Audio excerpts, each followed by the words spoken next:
नमस्कार। आज हम वार्तालाप करेंगे डॉक्टर ब्रजमोहन भारद्वाज जी से, founder of Apna Ghar foundation.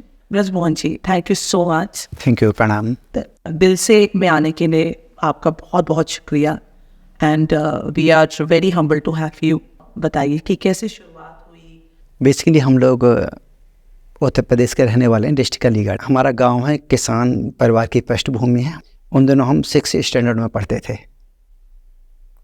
एक गांव में वृद्ध थे, वो ग्वाला का काम करते थे। हमारी बगीची थी, बगीची पर लोग अपने गांव वाले जो थे गाय भैंस को छोड़ देते थे, वो जंगल में ले जाते थे, शाम को हमारी बगीची पर छोड़ देते थे। उसके अगेंस्ट में कभी किसी ने उनको वस्त्र दे दिए, कभी किसी ने भोजन दे दिया। ये उनके पूरा जीवन की पगार रही। उन दिनों उनकी उम्र 75 वर्ष रही होगी। उनके घाव हो गए। कभी किसी ने जिम्मेदारी के साथ उनको डॉक्टर को नहीं दिखाया। गांव में तो कोई डॉक्टर था नहीं, वैद्य हुआ करते थे। सोनू के कीड़ा पड़ गए घावों में और अंततः उनकी डेथ हो गई। 1 महीने करीब हमारी वो बगीची पर रहे। तो जब से ऐसा कुछ मन में था कि ऐसे लोगों के लिए कुछ किया जाए जिनको कोई संभालने वाला नहीं होता है। वैसे उनको लोग सब चाहते थे, सब मदद करना चाहते थे, लेकिन कोई जिम्मेदारी लेने वाला नहीं था। हमने सोचा कि जिम्मेदारी हम ले सकते हैं, मदद तो सब लोग करते ही करते हैं। यहाँ से अपना घर की शुरुआत हुई। उसके बाद राजस्थान BHMS करने के लिए आना हुआ। होम्योपैथी में मेडिकल ग्रेजुएशन किया है, 93 में पास आउट किया। उसके बाद से ही इस तरह के लोगों के लिए सोचना और काम करना शुरू कर दिया और इसका रजिस्ट्रेशन 2000 में कराया था। बट आपने मुझे बताया था कि सेवा की जर्नी की शुरुआत बहुत पहले हो गई। 1993 से ही शुरुआत हो गई थी। ऑफिशियली रजिस्ट्रेशन जो हुआ वो 2000 में हुआ। मैं आप सब लोगों को बताता हूँ कि अपना घर में जितने भी शेल्टर लेने के लिए इंडिविजुअल्स आते हैं उन्हें यहाँ पर प्रभु बोला जाता है। सो मैं उन्हें प्रभु ही बोलूँगी। प्रभु का मतलब है कि हम उन इंडिविजुअल्स की बात कर रहे हैं जो यहाँ शेल्टर होम में रहते हैं, शेल्टर के लिए आते हैं, जिनकी हम सेवा करते हैं। 23 प्रभु जी थे 2000 में हमारे पास। एक छोटा सा घर था, उसमें ही रहते थे। जब वो छोटा पड़ने लगा तो विचार किया कि थोड़ा सा बड़ा बनाया जाए। फिर छोटी थोड़ी सी जगह ली, जगह लेकर फिर वहाँ पर बनाया। इसमें आपकी वाइफ का भी बहुत योगदान रहा। इस आप दोनों ने साथ में शुरू किया। हम 9th क्लास से माधुरी और हम दोनों साथ साथ पढ़े हैं।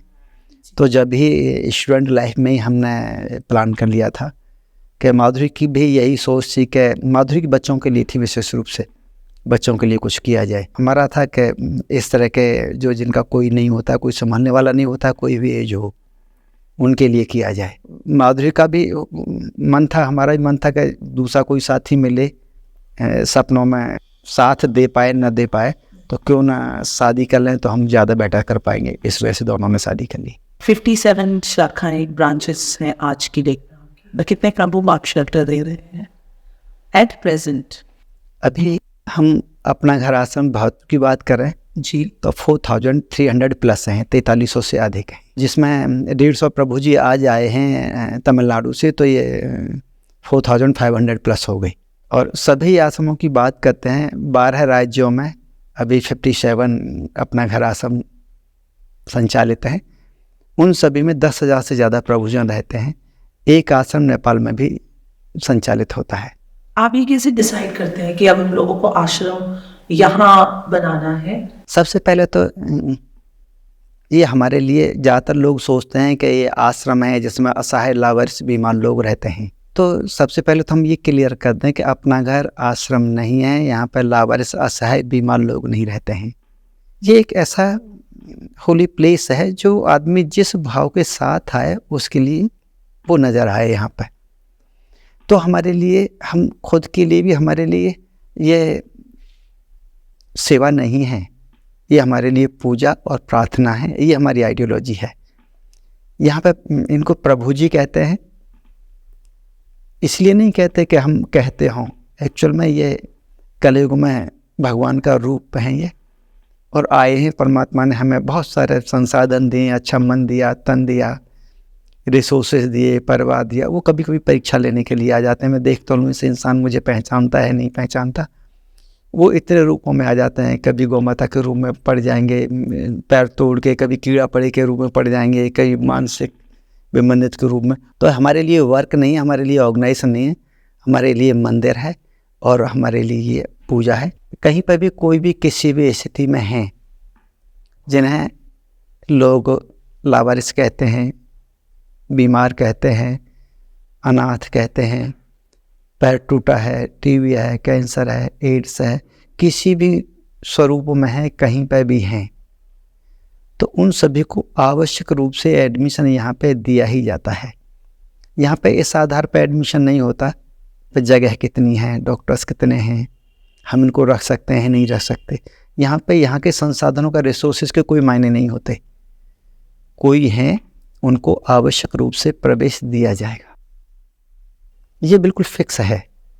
ऐसा नहीं होगा कि हमारे यहाँ जगह नहीं है, हमारे यहाँ डॉक्टर नहीं है, हमारे पास पैसे नहीं है, वस्त्र नहीं है। संस्था की एक आइडियोलॉजी है, जो भी आते हैं वो अपना भाग्य लेके आते हैं। उनके भाग्य के अनुसार जितनी ऑक्सीजन चाहिए उतनी ऑक्सीजन, जल चाहिए उतना जल, जहाँ जाएंगे, जहाँ कदम रखेंगे उतनी जगह, जहाँ बैठेंगे उतनी जगह, जहाँ सोएंगे उतनी जगह, तन के लिए कपड़े और भोजन। जहाँ जाएंगे परम पिता परमात्मा वहीं भेज देते हैं, बशर्ते हम ईमानदारी से उनको अर्पण कर सकें। इस आधार पर यहाँ की व्यवस्थाएं चलती हैं। इसी आधार पर सभी को प्रवेश दिया ही जाएगा। आज तक भरा नहीं गया। जब ये एक कमरे में चलता था 2000 में तो भी खाली था, 20 बाई 20 की जगह थी, 23 प्रभुजन रहते थे और हम भी उनके साथ में रहते। जितने आएंगे सभी को जगह मिलेगी ही मिलेगी। और केवल ये नहीं कि हम ही लेके आते हों, ऑल ओवर इंडिया से करीब 60 ऑर्गेनाइजेशन है, वो कभी भी कितने भी प्रभु जिनको वो नहीं संभाल सकते उनको यहाँ भेज दो। इवन गवर्नमेंट को भी हमने क्या रखा, उत्तर प्रदेश गवर्नमेंट ने भी कोविड पीरियड में 200 प्रभु जी को हम लोगों को हैंड ओवर किया था, जिनको वहाँ पर उनके शेल्टर होम्स नहीं संभाल पा रहे थे। दूसरा, यहाँ से कोई चंदा मांगने नहीं जाता, सरकार से कोई पैसा नहीं मिलता। फिर भी किस तरीके से आप अपनी इतने सारे लोगों को आप फीड कर रहे हो रोजमर्रा में, या 10,000 लोगों को फीड करना। मैंने आज देखा कि आपकी मेडिकल विंग्स बने हुए हैं हर फ्लोर पर। आप वहाँ पे गए, हम आपके साथ साथ पीछे पीछे घूम रहे थे। आई एम श्योर इनकी मेडिकल के भी बहुत लंबे चौड़े बिल्स होते हैं होंगे। ये सब कुछ कैसे हो रहा है? इसको हम नहीं कर रहे, जिस दिन हम करेंगे तो बहुत मुश्किल हो जाएगा। इसको साक्षात परमपिता परमात्मा कहते हैं। भरतपुर आश्रम का एक आश्रम का रोजाना का खर्चा 9.5 लाख रुपए प्रतिदिन खर्च होते हैं अपना घर आश्रम भरतपुर में। कोई व्यक्ति ये नहीं कह सकता कि अपना घर का आदमी 1 रुपया मांगने किसी से गया कि यहाँ पे अभाव है। जो जरूरत होती है वो ठाकुर जी को खुद ही लोग आ जाते हैं चंदा देने, मतलब डोनेट करने। लोग नहीं आते हैं, ठाकुर जी आते हैं। तो होता क्या है, आप देखिए, हम जिसको बुलाएंगे वही तो लिखा आएगा। हमने ठाकुर जी के लिए बोर्ड है, आप अपना घर के ऑफिस में देख लेना। हाँ, उस पर लिख दिया जाएगा इतना चावल, आटा, डॉक्टर, इंजीनियर, इवन आर्किटेक्ट, भूमि, भवन, यहाँ तक अंतिम संस्कार की सामग्री की भी चिट्ठी ठाकुर जी को लिख देते हैं। और हमने लिखी चिट्ठी किसको? ठाकुर जी को। तो आएगा कौन? ठाकुर जी आते किस स्वरूप में आते हैं वो अलग बात है कि उनके पास दूसरा कोई रूप नहीं है। हमें 25 साल में ये पता चल गया है कि परमात्मा का दूसरा कोई रूप नहीं है, केवल इंसान के रूप में ही वो मदद के लिए आते हैं। हमें जब कभी भी कुछ भी ज़रूरत होती है हम ठाकुर जी को लिख देते हैं कि ठाकुर जी ये ज़रूरत है। सुबह से शाम तक, शाम जब होती है वो वस्तु आ जाती है जब शाम होती है। तो जितने भी रूपों में आए हमेशा इंसान के रूपों में हमने देखा, उनको कभी दूसरे रूप में देखा ही नहीं। तो जो भी ज़रूरत होती है ठाकुर जी विभिन्न मानव स्वरूप में आते हैं, लेकिन आते ही आते हैं। किन्हीं कारणों से विलम्ब हो जाए तो विलम्ब हो जाए तो हमें ऐसा नहीं लगता कि संसार में अभाव है। मतलब ना आने का तो कोई मतलब ही नहीं है कि नहीं आए, आएगी तो आएगी ही। विलम्ब हो जाता है तो हम समझ जाते हैं कि ठाकुर जी का संकेत है कि हमारे काम में कहीं कोई खोट है, कहीं कोई कमी है। हम अपना काम ईमानदारी के साथ करें। कहीं कोई चूक है हम लोगों से, उस चूक को सुधार लेते हैं और पूरी व्यवस्थाएं अपने आप संचालित हो जाती हैं। कभी ऐसा नहीं होता ठाकुर जी के लिए लिखा जाए नहीं आए, कि हम काम उनका कर रहे हैं। जिस मालिक का काम करते हैं वो अपने सर्वेंट को संसाधन नहीं देता क्या? हर संसाधन देता है। 1-2 बात और है यहाँ पर जो विशेष है। हम यहाँ पर जो प्रभु जन आते हैं, हम उनको यहाँ पर इसलिए नहीं आते कि हम उनका इलाज करेंगे, दवाई देंगे, भोजन देंगे, वस्त्र देंगे। हमारा लक्ष्य ये नहीं होता है। हमारा सबसे पहला लक्ष्य होता है कि इनकी तकलीफ़ें क्या हैं, इंडिविजुअल की। जो इंडिविजुअल की तकलीफ़ है उस पर हम लोग फोकस करते हैं, और किसी को खुश रखने के लिए क्या क्या करना पड़ेगा वो हम लोग करते हैं। और दुनिया में एक सर्वे हो, मोस्ट इकोनॉमी सर्विस देने वाला कौन सा ऑर्गेनाइजेशन है, राजस्थान या इंडिया की हम लोग बात नहीं कर रहे, वर्ल्ड में अगर कोई सर्वे होता है कि मोस्ट इकोनॉमी सर्विस देने वाला कौन सा ऑर्गेनाइजेशन है, उसमें सबसे पहला नाम अपना घर का आएगा। और दूसरे का जो नाम होगा ना, वो भी आसपास नहीं होगा, उसमें ही बहुत बड़ा अंतर होगा। इस लेवल पे हम लोग काम करते हैं। एडमिन पे हमारा सिंगल पैसा खर्च नहीं होता है, मेडिकल डॉक्टर्स पे हमारा सिंगल पैसा खर्च नहीं होता है। सो दे आर गिविंग सेवा। हाँ, बहुत बड़ी टीम है, 10 लाख से ज़्यादा लोग जुड़े हैं इस ऑर्गेनाइजेशन से। हिंदुस्तान या राजस्थान से नहीं, पूरी दुनिया भर से जुड़े हैं। और अब तक 23,500 प्रभुजनों को स्वस्थ होने के बाद ऑर्गेनाइजेशन द्वारा उनके घर में भिजवाया जा चुका है। कठिनाई तो संसार में है नहीं, कठिनाई केवल शब्द है, इसके अलावा कुछ भी नहीं है। तकलीफ़ें नहीं हैं, कम से कम जब हम परमात्मा का काम करते हैं। कठिनाई केवल हमारी एक मानसिक दशा है। जिस सिचुएशन को हम हैंडल नहीं कर पाते वो हमारे लिए कठिन होता है, वो मुश्किल होता है। तो हमें ऐसा लगता है कि सिचुएशन को हैंडल करना सीखना चाहिए, जीवन में कोई कठिनाई नहीं होती। अगर आप बाढ़ों में जाएंगे ना, जितनी तकलीफ़ दुनिया में हो सकती हैं, जो हम कल्पना कर सकते हैं, उन सभी बीमारियों को, उन सभी तकलीफ़ों के प्रभुजन मिल जाएंगे। लेकिन कोई रोता हुआ तड़पता हुआ आपको बाढ़ में कहीं नहीं दिखाई देगा। एक बात ज़रूर दिखाई देगी, जो ऐसी बहन हैं जिनके पिताजी माताजी इस दुनिया में नहीं हैं, पति से तलाक हो गया है, उनको कोई लेने वाला नहीं होता।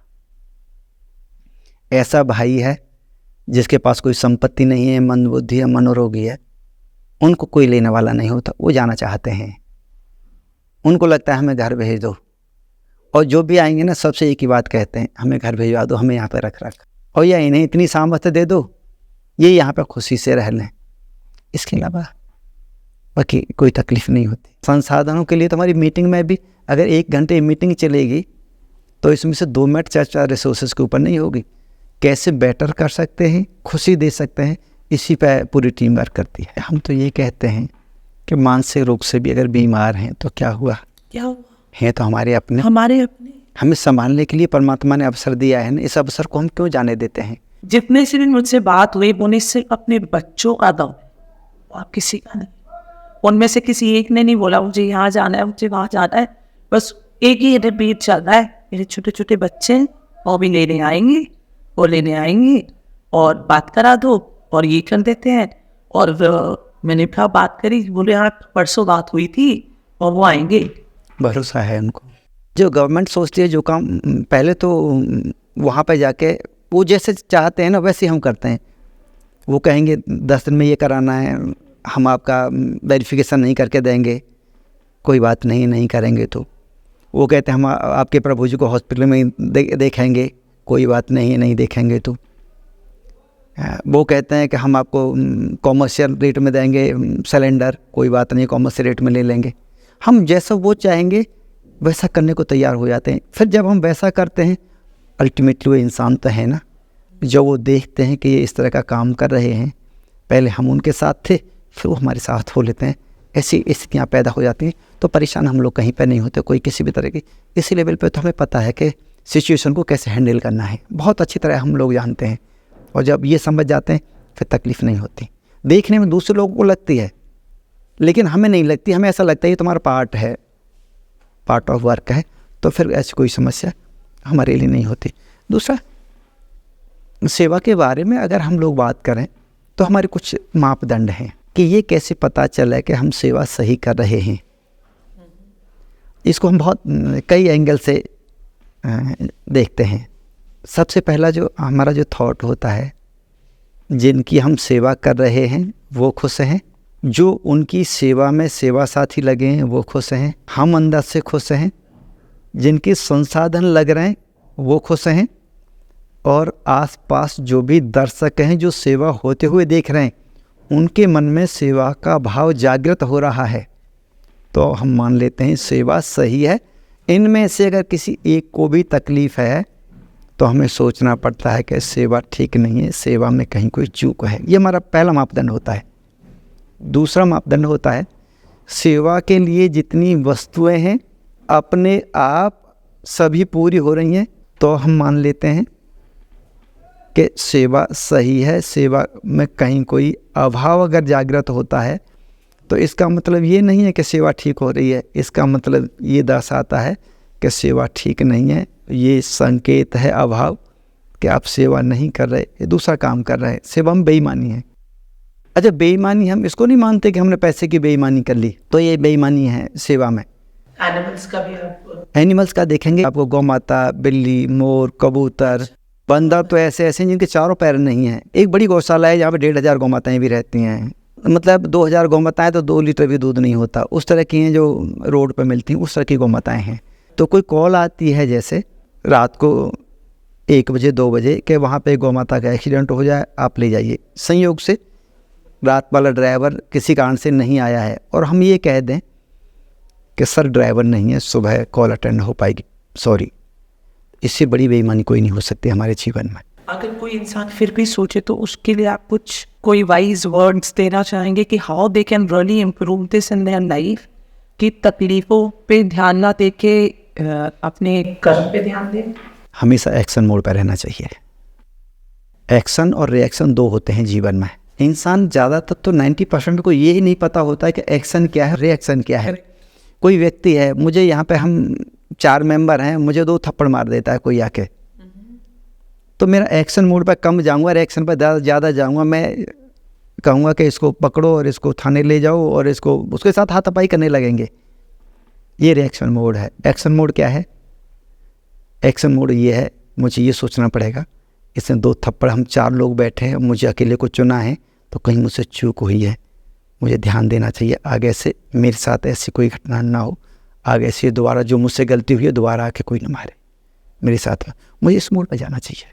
आप देखेंगे यहाँ का मैनेजमेंट, यहाँ पे 70% तो ऐसे हैं जिन्होंने प्राइमरी स्कूल नहीं देखा स्टाफ ने, और उसके बाद भी यहाँ पे जो सीनियर मोस्ट जिसके अंडर में MBA तक काम करते हैं, शीला जी हैं, उनको हस्ताक्षर करने यहाँ पे सिखाया है, वो पढ़ नहीं सकती, कुछ लिख नहीं सकती।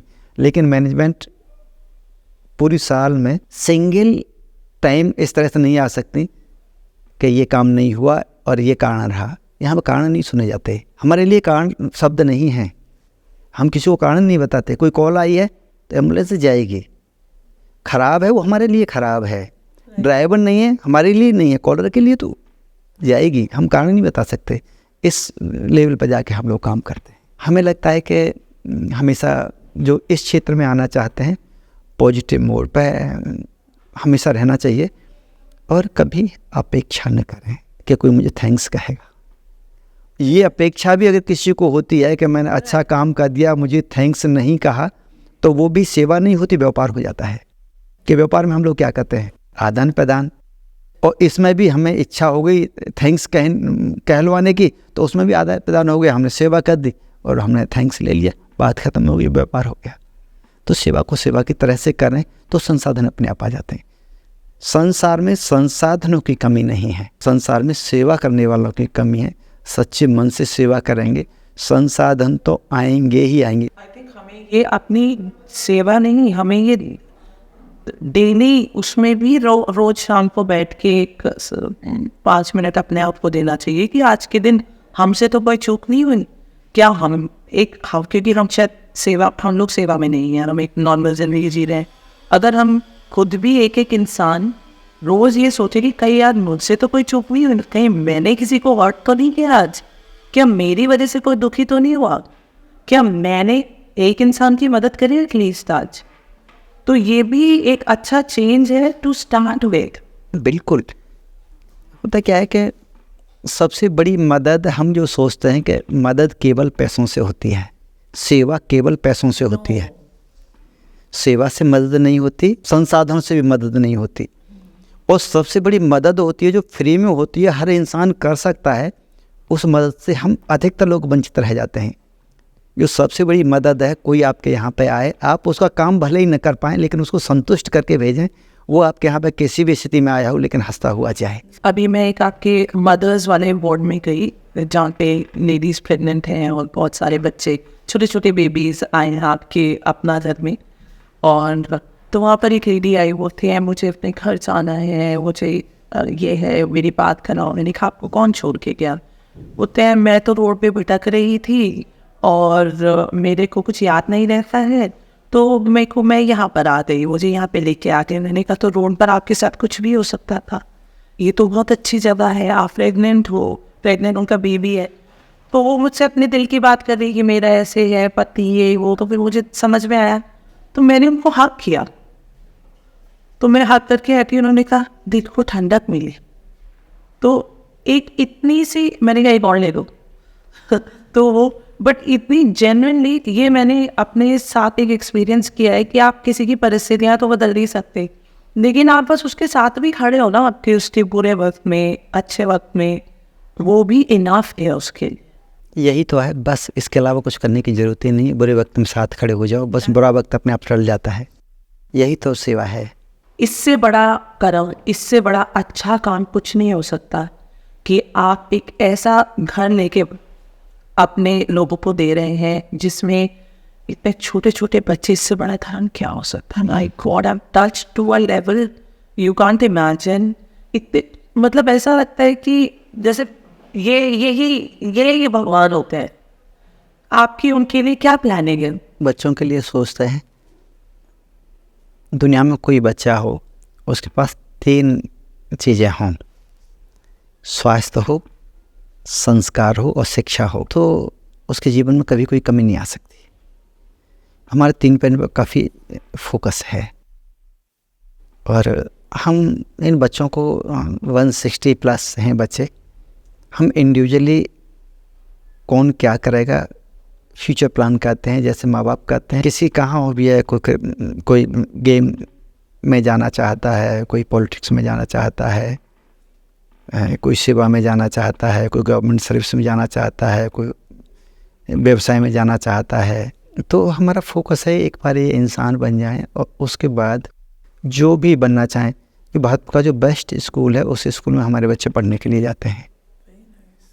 कैंपस में भी जो विद्यालय है 8th क्लास तक है, बहुत अच्छी कंप्यूटर लैब है। जब आप देखेंगे क्लासरूम वगैरह तो लगता है कि हम एक विद्यालय में हैं। और पेमेंट में भी हम अच्छा पेमेंट अपने शिक्षकों को देते हैं कि वो अच्छे शिक्षक होंगे तो एजुकेशन अच्छी जब ही निकल पाएगी। इंग्लिश मीडियम है?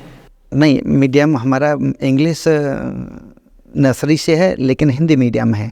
उसके पीछे लॉजिक है, पूरा दिन बच्चे हिंदी में रहते हैं तो उतना ज़्यादा पिकअप नहीं कर पाएंगे, उतना ज़्यादा समझ नहीं पाएंगे। लेकिन हमारे बच्चे जो है इंग्लिश मीडियम वाले जो बच्चे हैं और हमारे जो बच्चे हिंदी मीडियम वाले हैं, लेकिन इंग्लिश हमारे बच्चों की सभी के अच्छे। बच्चों को अभी हमने जो प्लान किया है, एक हमने ज़मीन ले ली है बच्चों के लिए। जो बच्चे सर्विस में चले जाएंगे सर्विस में चले जाएंगे, कुछ बच्चे जो नहीं पढ़ पाएंगे दूसरे क्षेत्र में है, उनका कोई जैसे शोरूम डालना चाहता है, कोई परचून की दुकान खोलना चाहता है, तो उसके लिए हम एक मॉल डेवलप कर रहे हैं और बच्चों को अलॉट कर दिया जाएगा एक सर्टेन अमाउंट। ठीक है बेटा, ये आपका ये है, आप आज से इंडिपेंडेंट हो गए, आपको अपना जीवन संभालना है। दूसरा, कुछ बच्चे चाहते हैं कि मुझे बड़ा उद्योगपति बनना है, तो हमारा जो प्लान है 2025, 26, 27 एक स्मॉल स्केल इंडस्ट्री बच्चों के लिए हम डेवलप करेंगे, जिसके लिए हमने जो फंड प्लान किया है 25 से 30 करोड़ प्लान किया है। उसका संस्था से कोई लेना देना नहीं होगा, उसमें बच्चों की ओनरशिप होगी। जो भी मॉल होगा उसमें भी ओनरशिप होगी और ये इंडस्ट्री होगी वो भी बच्चों की ओनरशिप होगी। इस तरह से हम लोगों ने बच्चों के लिए प्लान किया है कि बच्चे एक नागरिक बन पाएँ। हमारे यहाँ पे बच्चों वाले वार्ड में किसी का जाना अलाउ नहीं है। रीजन बच्चे थोड़ा सा बच्चों में अपनी जो डिग्निटी है वो प्रभावित ना हो, वो किसी पे हाथ नहीं फैलाएं। उनको ऐसा न लगे कि हमें कोई देता है जब हम पढ़ रहे हैं। विद्यालय में हम पढ़ाते हैं, हमने सीधा कह दिया आप हमसे फ़ीस ले लो, लेकिन बच्चों को ये नहीं कहेंगे आपकी फ़ीस माफ़ है, ये आप अपना घर से आते हैं। बच्चों की डिग्निटी प्रभावित नहीं होनी चाहिए। बच्चे हैं, बच्चे देता ही तो इंसान है, लेकिन भेजता तो परमात्मा है ना। आपने अपने घर में 2 बच्चे हैं, उनको भी आप देते हैं, उनको भी परमात्मा है तो भेजा है आपको। तो यहाँ पे भी अगर आप आते हैं तो परमात्मा ने भेजा है। तो बहुत से लोग कहते हैं हम बच्चों को कुछ लेने नहीं देते। हमारे बच्चे विद्यालय जा रहे थे तो वहाँ पे बहुत सारे जो रोड पे जो टेंट डाल के रहते हैं ना, जी, उनके बच्चे थे। तो हमारे बच्चों ने कहा माधुरी से कि मम्मी वहाँ पर जाने, बहुत सारे बच्चे हैं, उन पर कपड़े भी नहीं है, ऐसे घूमते रहते हैं और मैं कुछ करना चाहता हूँ। और मैं जब आइसक्रीम खा रहा था तो वहाँ पे वो आ गए, तो माधुरी की फिर कि मैं सब बच्चों को आइसक्रीम खिलाना चाहता हूँ। जी, तो बच्चों को ऐसा नहीं है कि बच्चों को अभी से देने की आदत पड़नी, मांगने की आदत नहीं। ये बहुत अच्छा संस्कार है। और दे कब पाएंगे? जब वो सक्षम बन पाएंगे। तो हम सक्षम बनाएं और देने का स्वभाव डालें, ये हमारी एक थॉट है बच्चों के लिए। अभी तक बहुत ऑर्गेनाइजेशन का एक पैटर्न होता है, जो हम खिलाना चाहते हैं वही खिलाएंगे, उनकी इच्छाओं की कोई कदर नहीं होती। और जो हम पहनाना चाहेंगे वही पहनाएंगे, और जो दिखाना चाहेंगे वही वो देखेंगे। लेकिन यहाँ पे ऐसा नहीं है। हम उनकी इच्छाएं जो ख़त्म हो चुकी हैं ना प्रभु जन की, उनकी इच्छाओं को जागृत कर रहे हैं। यहाँ पे हम जिस थिएटर में बैठे हैं, जिस पिक्चर हॉल में बैठे हैं, यहाँ पे आके अपनी मर्जी से पिक्चर देखते हैं कि हमें ये पिक्चर देखनी है, वो पिक्चर लगा दी जाएगी। आप इनके लिए कुछ कभी ऐसा करने की कोशिश करी है कि मैं बैकिंग में कुछ करूँ या फिर इन लोगों को किसी तरीके से सपोर्ट करूँ, या ये कुछ कभी सोचा है आपने इस बारे में? हाँ, हम जो काम करते हैं अभी तक, हम उस सेक्शन के लिए काम करता है अपना घर जिसके लिए कोई योजना नहीं बनी है। हमारे यहाँ पे जो भी प्रभुजन है ना, किसी state government either central government की सिंगल व्यक्ति को रखने की योजना नहीं है। उस सेक्शन पे हम लोग काम करते हैं। बच्चों के लिए शिशु गृह हैं गवर्नमेंट के, उससे बड़े बच्चों के लिए बाल गृह हैं, प्रताड़ित महिलाओं के लिए नारी निकेतन है, वृद्धों के लिए सीनियर सिटीजन है। लेकिन 18 साल से 60 साल के मध्य के कोई महिला पुरुष है जिसको टीबी है, एड्स है, कैंसर है, मंदबुद्धि, मनोरोगी है, सिंगल व्यक्ति को रखने की योजना नहीं है किसी की भी। अच्छा, अगर कोई वृद्ध ऐसा है जो अपनी केयर खुद नहीं कर सकता, उसको रखने की कोई योजना नहीं है। तो जिनके लिए कोई योजना नहीं, उनके लिए हम काम करते हैं। हमारा जो है, मांग के नहीं खा सकते, करके नहीं खा सकते, बीमार हैं, कोई सहारा देने वाला नहीं है, उनके लिए हम काम करते हैं। जो मांग के खा सकते हैं, पेट तो भर सकते हैं ना अपना। हर कोई घर से बाहर नहीं निकल के कर सकता। लोग अपने घर गृहस्थी में और अपने जीवन में फंसे हुए हैं और उनको ऐसा लगता है कि वो उतना ही कर सकते हैं। उन जैसे नॉर्मल लेमैन लोगों के लिए विजडम, सबसे पहले तो हम ये चाहते हैं कि सेवा करने के लिए कहीं किसी इंस्टीट्यूशन में जाने की आवश्यकता नहीं है। हम जहाँ पर भी हैं, जितने भी सक्षम हैं, जिस भी क्षेत्र में हैं, मैं बैंक में नौकरी करता हूँ, बैंक में मेरी सीट पे जो भी आएगा खुश होकर जाएगा। थाने में नौकरी करता हूँ, थाने में जो आएगा वो खुश होकर जाएगा। विद्यालय में नौकरी करता हूँ, मेरे यहाँ जो भी छात्र हो आएगा वो खुश होकर जाएगा। डॉक्टर हूँ तो मेरे यहाँ पे जो भी मरीज आएगा वो खुश होकर जाएगा, सही होकर जाएगा। इस थॉट के साथ काम करें, बस सेवा हो जाती है। इसके अलावा कुछ करने की ज़रूरत नहीं है। हम जहाँ पे भी हैं ईमानदारी से अपना काम करें, बस सेवा हो जाएगी। इससे बड़ा कोई कार्य नहीं हो सकता। हम अपनी जगह जहाँ पे भी हैं सबको खुश रखने का काम करें। डॉक्टर भारद्वाज, आज आपसे बहुत कुछ सीखने को मिला और मुझे तो ऐसा लगता है कि शायद मैं आगे आती ही रहूँगी। वैसे तो यहाँ की ज़मीन में कुछ ऐसा आकर्षण है जो यहाँ पे एक बार आ जाता है ना, वो बार आते रहते हैं। Thank you so much doctor Bhardwaj. बहुत बहुत शुक्रिया आप आए यहाँ पर।